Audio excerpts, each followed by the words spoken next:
good. I'm Tamio Wakayama. Ed Nakwadase and I represent the Asian part of the civil rights movement. All right. I just finished the first draft of an autobiography of the 60s, and it's called, what is it called? Soul on Rice.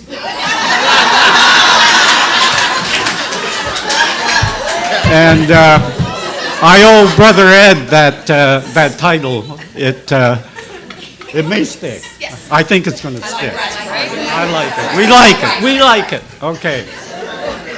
So I'll come back to it, but I joined SNCC in 1963. I landed in the South, in the Deep South, on Birmingham Sunday.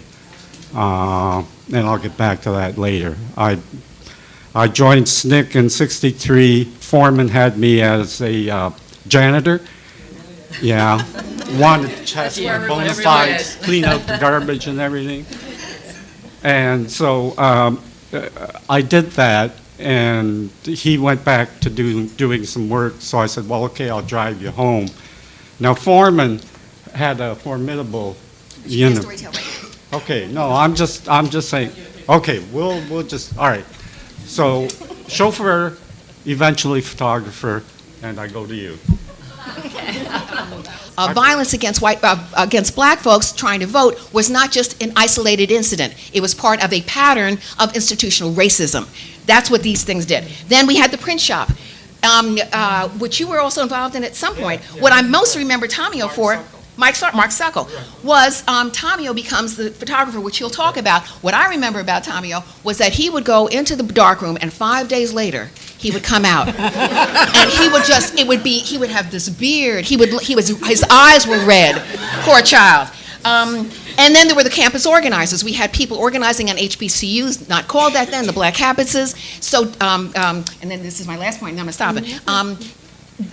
Bobby Yancey, who is here also, but not on this panel, Bobby becomes the second in command at the Schomburg, the big research library in New York, right? But she was the head of campus organizing to organize SNCC chapters on college campuses around the black campuses.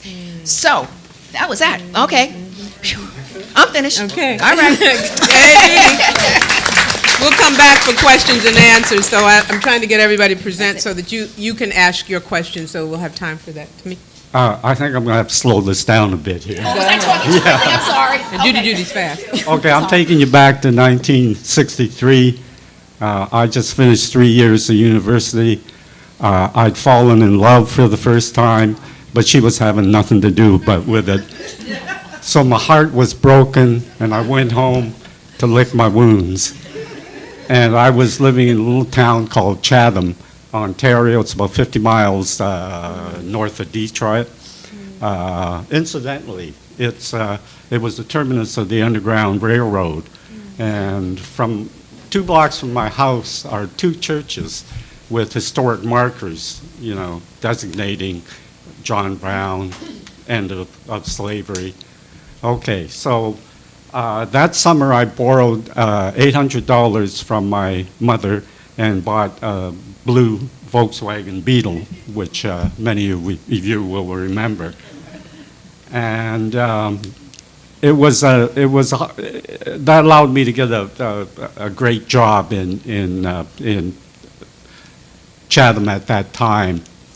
But it was a disastrous summer because my heart was broken, and the only thing that could break through this pall of misery was this amazing spectacle happening in the southern United States. And I turned on the TV one day, and I think it was Danville, but there were a group of students, my age, and they were sitting at a counter, and they get eggs broken over them, they get Coke bottles, thrown over their heads. They'd be thrown up on the floor, and they just pick themselves up and quietly sit down again. And I looked at this spectacle, and in a very deep but still unnamed part of me, I really understood the essence of their struggle.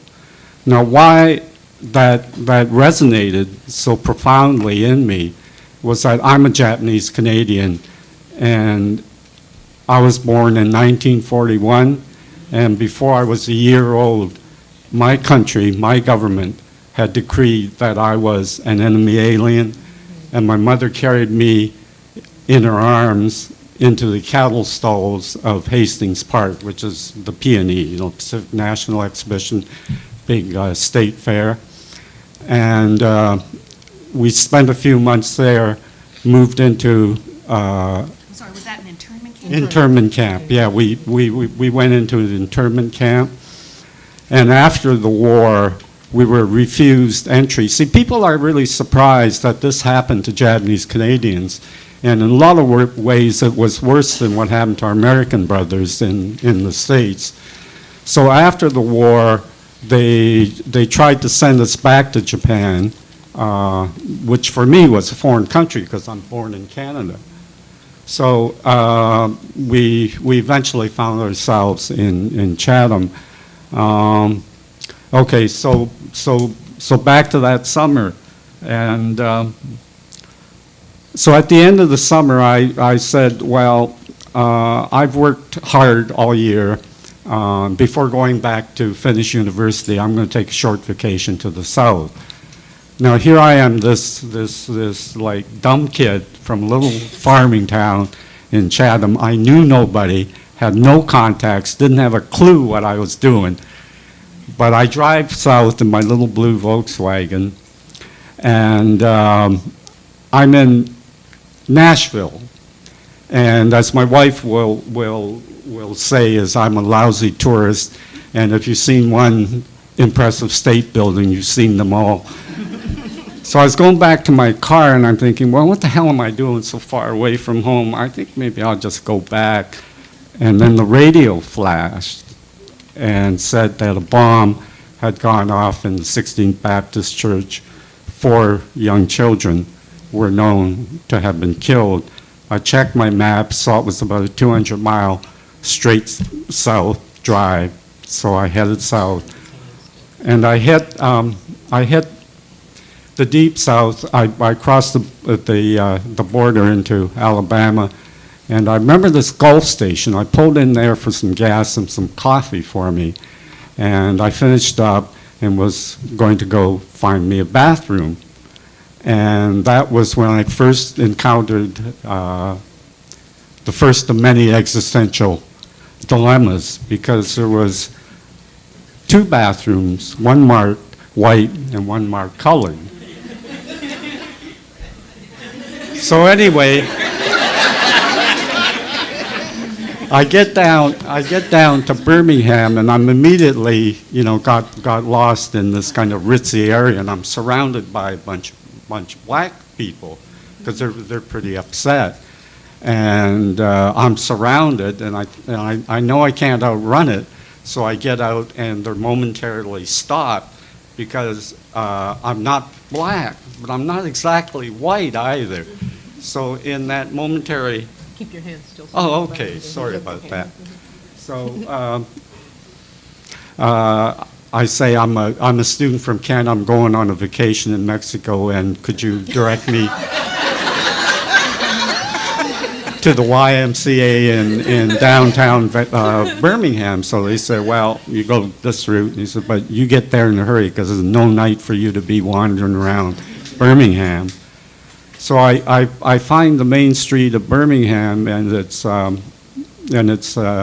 looks a lot like University Ave in Toronto. It's a pleasant little boulevard, and except that this illusion of familiarity was broken when around the corner comes this Jeep, and it's got about 5 grim-looking soldiers. The top of the Jeep looks like a steel picket fence with bayonets and rifles sticking out of there. And I'm looking for a place to eat, and I find this one place that's open. 2 minutes. Okay, I'm just going to quit when my time's up. I get to it in the Atlanta office now. Okay, so I find this place that's open, and it turns out to be one of these ubiquitous rib joints. And I walk in, and there's about 5 guys that look very black and very big. And I take a seat at the counter, and I feel all eyes are boring into my back there. So I ordered some ribs and coffee, and I'm sitting there, wondering what's going to happen. And my package of Red Demore cigarettes are out there. And the counter guy looks at them, and he's eyeing it. And I said, well, they're Canadian cigarettes. They're different. And I gave him one. So that broke the ice. And the owner came up and started talking to me. Can you get us to meeting Foreman and the rest of them? No. You don't want to do that? No, I don't want to do Oh, that. okay, fine. Okay, I'm just going to wander on here till my time's up. Got 1 minute. I got 1 minute. You've wandered. Okay. I'm supposed to go. Okay, so You can just meet them. all right. So to cut to the chase, so to speak. Yes. I wind up at the A.G. Gaston Motel, where I meet all the SNCC workers. They're filing in there, and I go over and see John Lewis, who had impressed me mightily at the March on Washington, because he was young and he was so passionate and he was so pissed and he's like really laying it down. And so he introduces me to Julian, and at that time, I was taken under the wing of Annie Pearl Avery, who I met, and she made sure that I had enough to eat, that I had a bed in one of the rooms that SNCC had rented, and we went to the funeral of 3 of the girls, and I was driving down and I looked over my shoulder and Annie Pearl had disappeared. And I looked down, and Annie Pearl was scrunched under the dash. And I said, Annie Pearl, what you doing down there? And she says, Tom, we in Whitey territory, and if they see my black ass with you in this car, so we're in a lot of trouble, so get us out of here. So off we went to the church. And I drove back to Atlanta after the funeral, and I had in my car that day Foreman, Julian Bond, and Danny Lyon. 4 of us went to Atlanta, and the rest, as they say, is history. Okay, all right.